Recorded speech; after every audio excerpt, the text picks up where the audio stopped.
Hey there friends, Dave Paulides, Canadian Missing Project, copyrighted edition for our video channel. Thanks for being here. This is a missing person segment.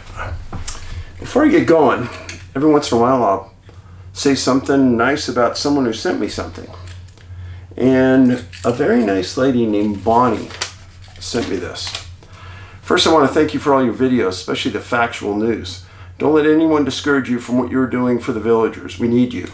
You help me understand what is going on in this chaotic world. I trust your information rather than people I encounter knowing you. Research as much as possible. I'm sending you some pendants and a keychain in memory of Ben. I too lost a son to suicide 5 years ago. Since then, I joined a support group called SOS Moms, Survivor of Suicide Moms in Albuquerque. And it has helped me with my grief. In honor of my son Michael. Wow.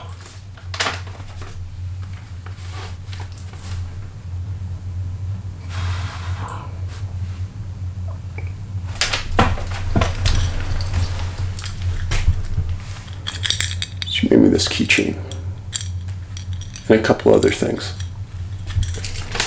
I make customized pendants, keychains, and pins for anyone who has lost a child to suicide for free, adding charms that are pleasant reminders of their life experience.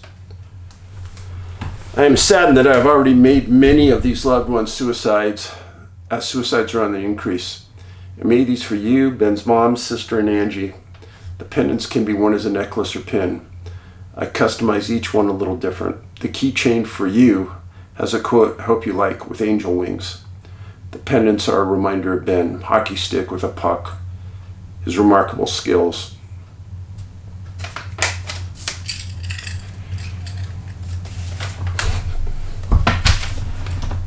May God comfort you in your grief. And you too, Bonnie, for losing Michael.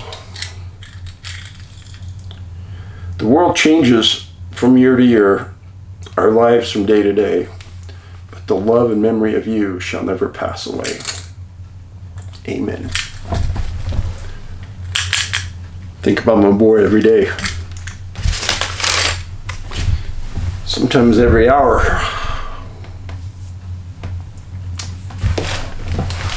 And yes, I am still dealing with it. It is hell. I live in a hell day to day on this.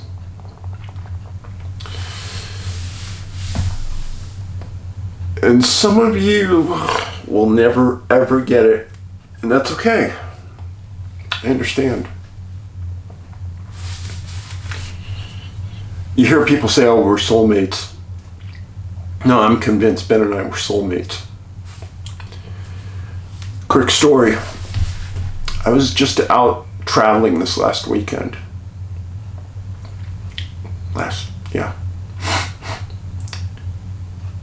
And someone said, hey, you need to go talk to this person. And I went and talked to this person. And it was like Ben laid this groundwork for me to meet this lady. And if I had scripted something, wrote it out for her to say, I couldn't have made it more perfect. And the people that I left with said, Dave, it's like Ben intervened. That was just too perfect.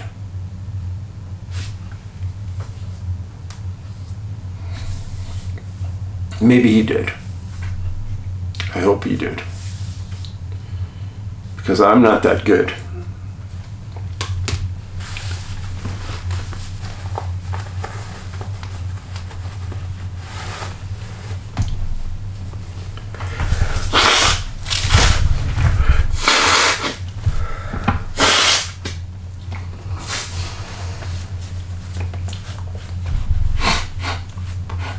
The amount of incredible people I've met on this journey is overwhelming. Takes my breath away many times. But I know that there's tens of thousands of me's out there who have lost kids to suicide.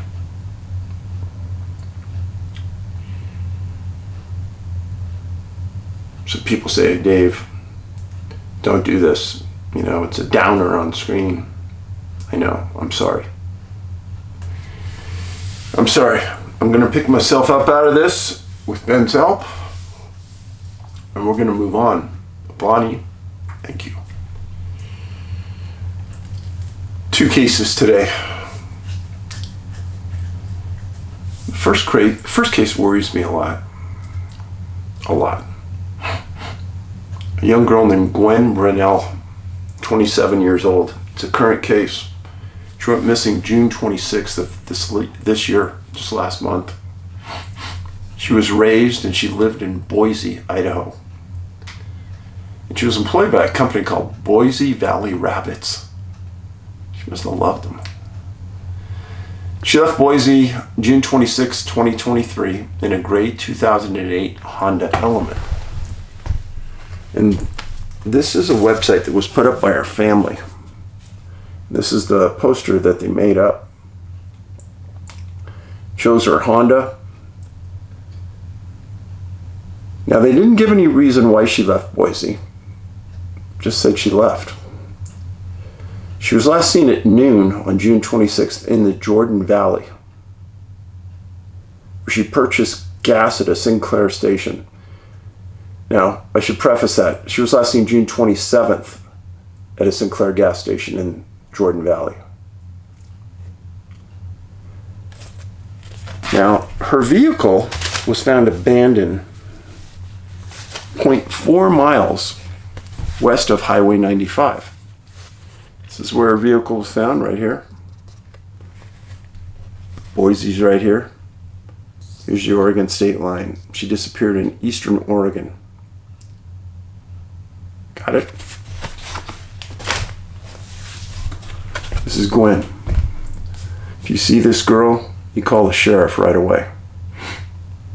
Personally, if it was me, I'd approach her, and I would do everything I could to stay with her until the sheriff got there, because I know her dad and her family are going through hell right now. Anyhow, the vehicle is found abandoned about 4 miles west of Highway 95 on a road called Sucker Creek Road, S-U-C-C-O-R, Sucker Creek Road. The car wasn't there on Tuesday afternoon, and it was first seen at that location on June 28th. The car was found in Malheur County, Oregon. Far, far eastern Oregon. Malheur County sheriffs did a comprehensive 6-day search and rescue of that area. They floated kayaks on the creek. They put ground pounders and helicopters in the air. It's a dry, dusty, desert type area where a body would stick out very, very well. This is the parts that start to concern me on this case.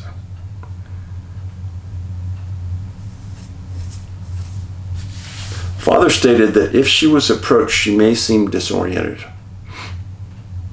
He never gave a reason why she would seem disoriented. Her dad is a man named Aidan Brunelle. He's a retired public affairs director from the U.S. Forest Service, and he's a board member of the Andrus Center. He knows what publicity will do, and he was very careful with the choosing of his words. He never gave a reason why she left Boise, never gave a location where she was headed from Boise. There was no date of her return, and there was never a mention on how the car was found in Malheur County. There's extremely little to nothing on social media about Gwen, which is very, very unusual for a 27-year-old attractive young lady. 6-day search and rescue found nothing. Gwen is still missing. If I live near Sucker Creek, I guarantee I'd be out there pounding the ground looking for her. Just because search and rescue didn't find anything in 6 days, you know, if you followed our work, that means nothing. I'm sure they did a good job. But was she there when they were searching for her? I don't know. Her dad thinks she was abducted. He didn't extrapolate on what that meant.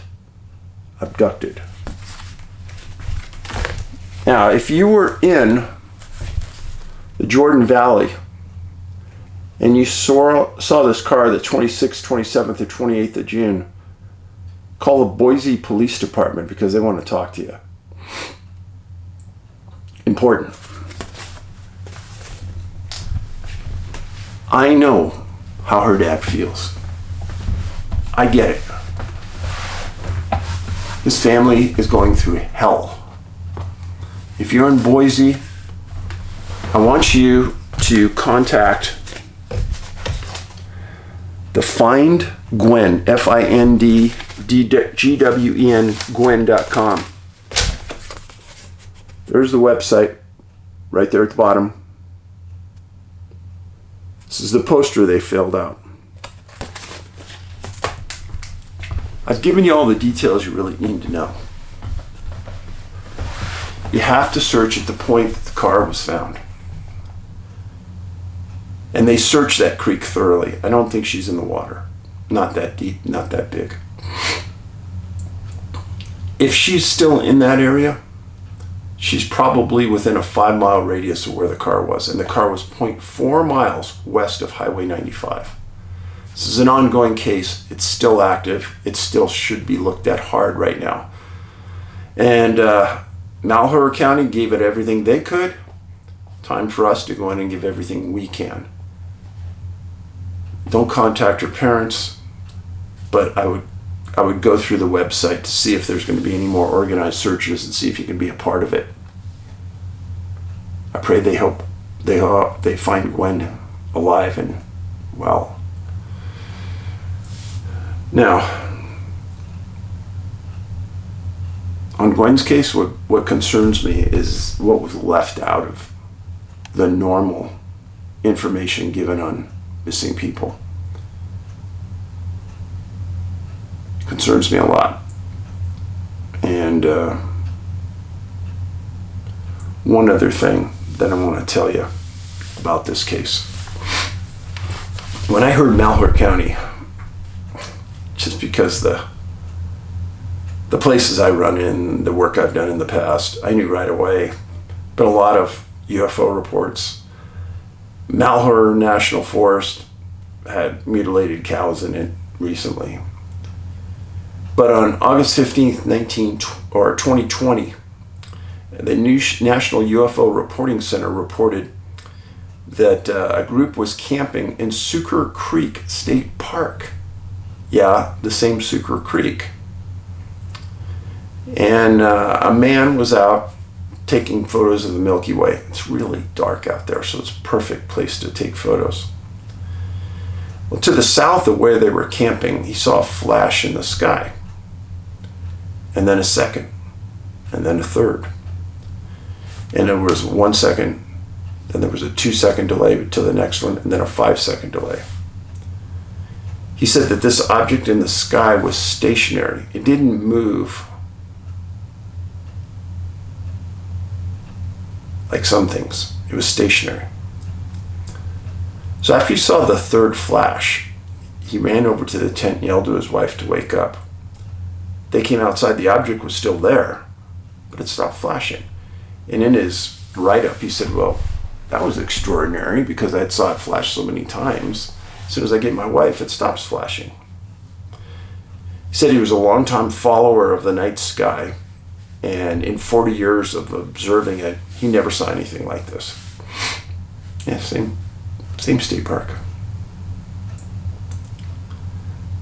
Now, I'm not saying that they're associated with each other, but I am saying that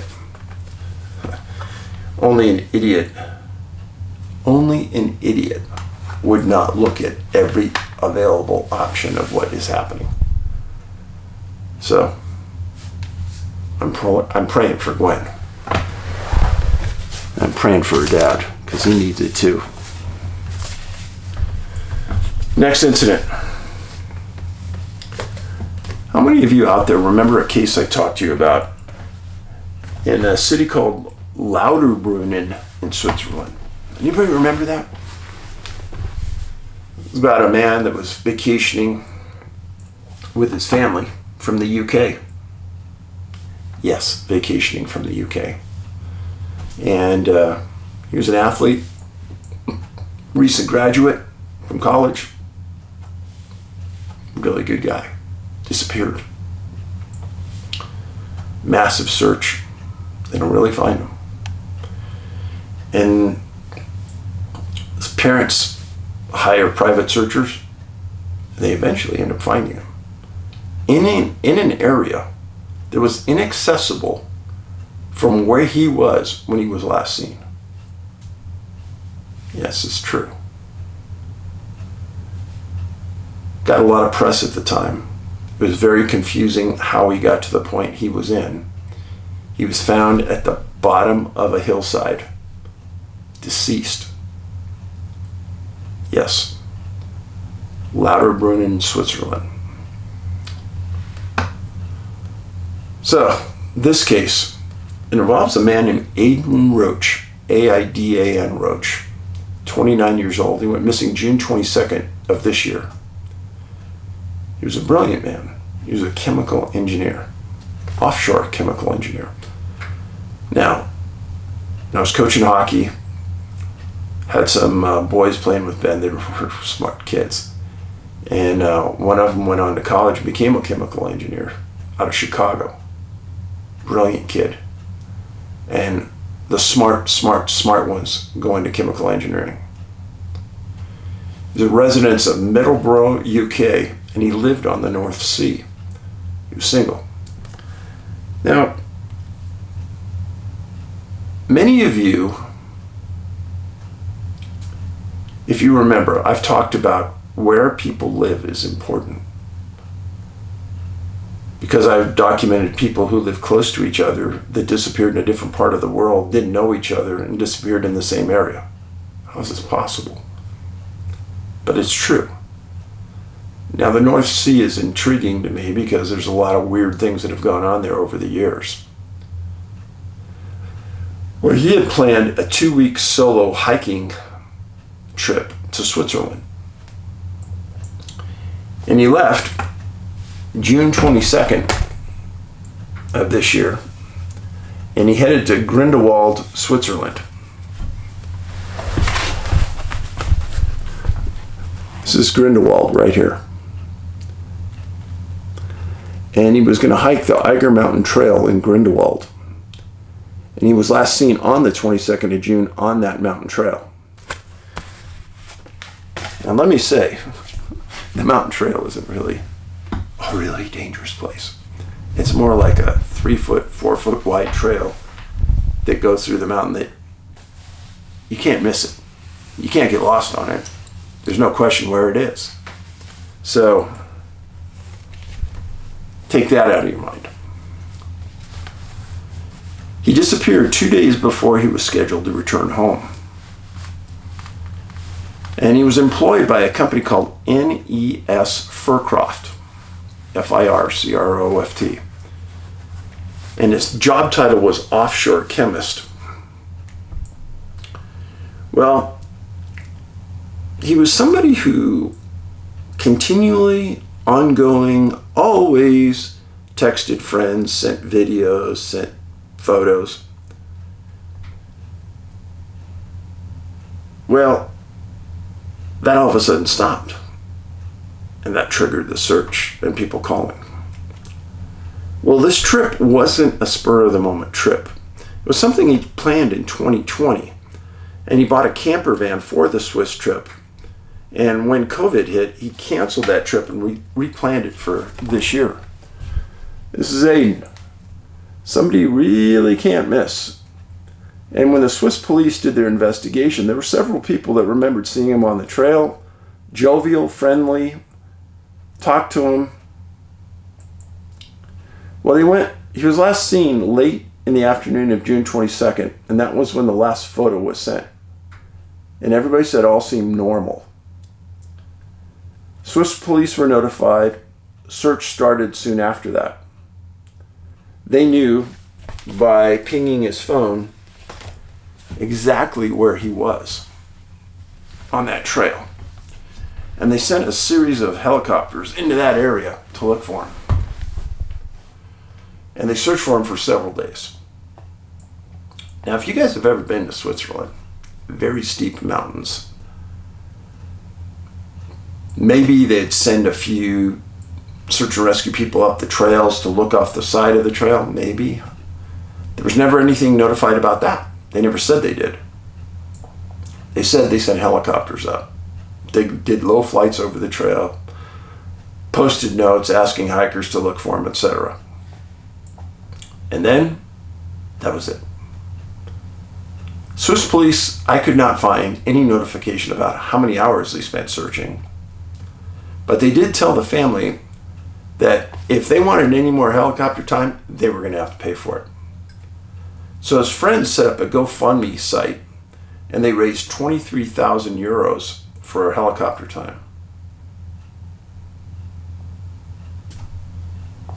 And the best I could give you is that I was kind of stunned by how little information the Swiss let go on this search. And maybe because it wasn't very thorough, or they don't want the public to know what they're doing, I'm not sure. But Aidan was a big man, 6'2", he wasn't a small target. Now Grindelwald, Switzerland, is just east of Landerbrunnen, where this other man disappeared that I spoke about. Very, very suspicious on that case. On these early cases that aren't quite a month old, there's not a lot you can lay into them and say, okay, this is what happened or that. A lot of things evolve over time.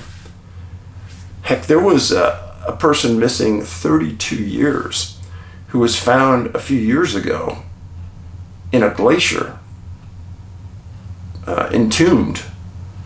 And people said that found him, said he almost looked mummified. A lot of strange things that go on. Skiers have disappeared in Switzerland, right off the slopes, just like I've told you about right in Lake Tahoe area. Not unusual. And you think, well, if you've ever looked at a ski slope in Switzerland, there's not any trees really there to disappear in a tree well, or how do they disappear? I want everyone to understand that the squeaky wheel gets the grease. I don't care where you are in the world on a missing persons case.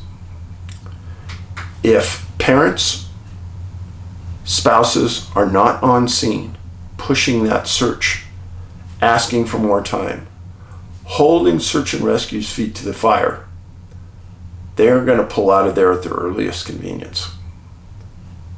Because there's always something else coming around the corner.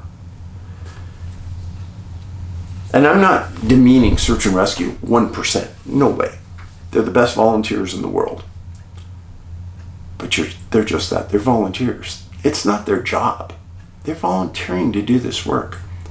Less than 1% of all search and rescue work is done by paid searchers. National Park Service does a search. They're calling in search and rescue teams, volunteers from throughout the county that the park is in. Very few actual Park Service people participate in these, unless it's a technical climbing search like up Mount Rainier. Then they're going to send trained rangers. If you know somebody who's been involved in a missing persons case, and they're the husband or wife or the parents, you tell them to get to that scene. And you ask for daily updates from the coordinator. And I've got a couple of people that are with me that are outstanding individuals that I've had them call parents and spouses of missing people to help them walk them through this predicament that they get into with searchers. And these people have gone through this already. They can give outstanding advice on how to talk to search and rescue without insulting search and rescue, how to push them subtly. Say you want to set up a GoFundMe. They can help you with that. They can explain how to do it. They can explain the benefits and the downside. They can explain how much the costs are for these different things. And helicopter time is unbelievably expensive. Depending on where you are in the world, there are private search and rescue teams that you can hire that are very good. They're former special forces. They know the country. They know how to search.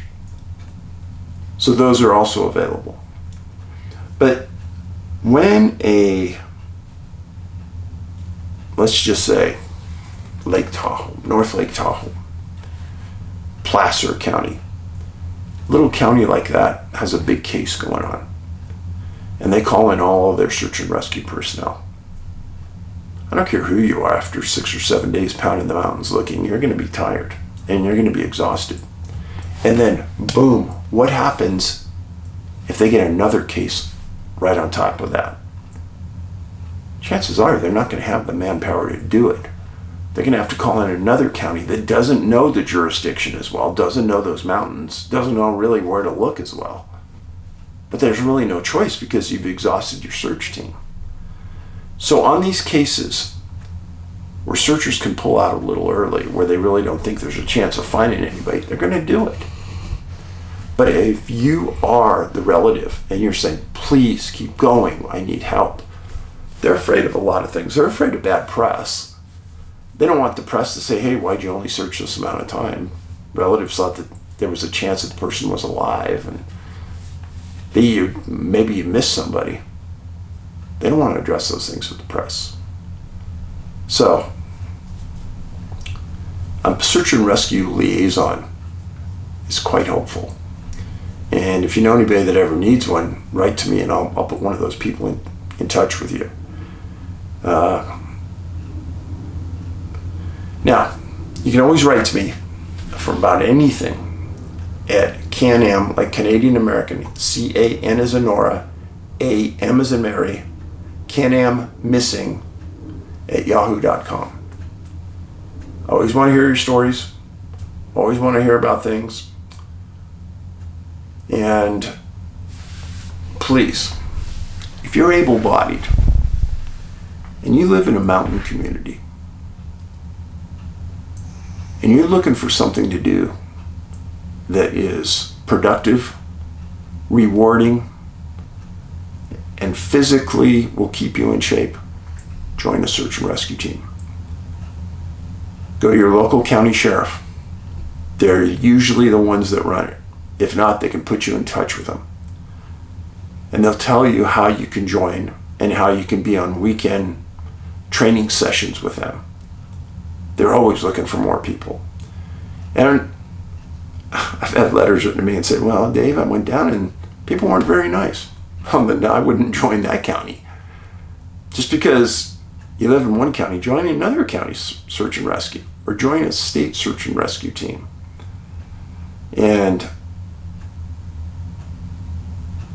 believe me, if you had a bad experience one time, don't judge the whole organization by that. And since you're not a member, I would, if it was me, I'd politely tell the person that was rude to me, hey, you're not going to get any people working for you if you treat us like that. Come on. But search and rescue, 99.99% are tremendous people, awesome people that are doing something for nothing. You always hear me at the end of my videos say, go out and do something good for your community. Do something polite, smile. Bingo. People always ask, well, what should I do? Yeah, there you go. Join search and rescue.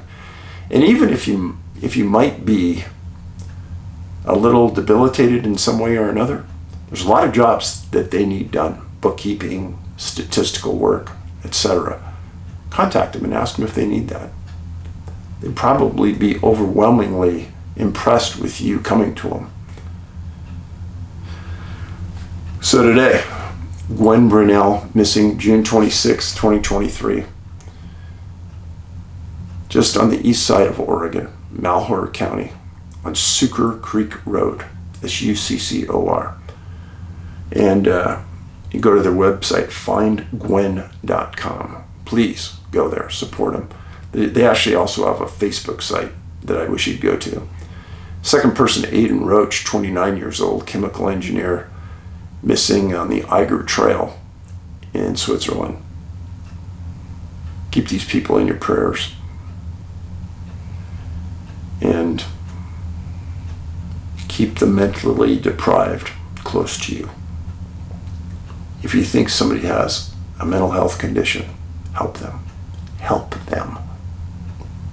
Don't ignore them. And if you are that person out there that's looking at me right now and has desperate thoughts, call a suicide hotline. There's a national suicide hotline. Call it. And remember something. There's a parent. There's a friend. There's people out there that love you to death. Love you so much you just don't know. Don't do anything to hurt yourself. Too many people love you. I guarantee it. Paulides out.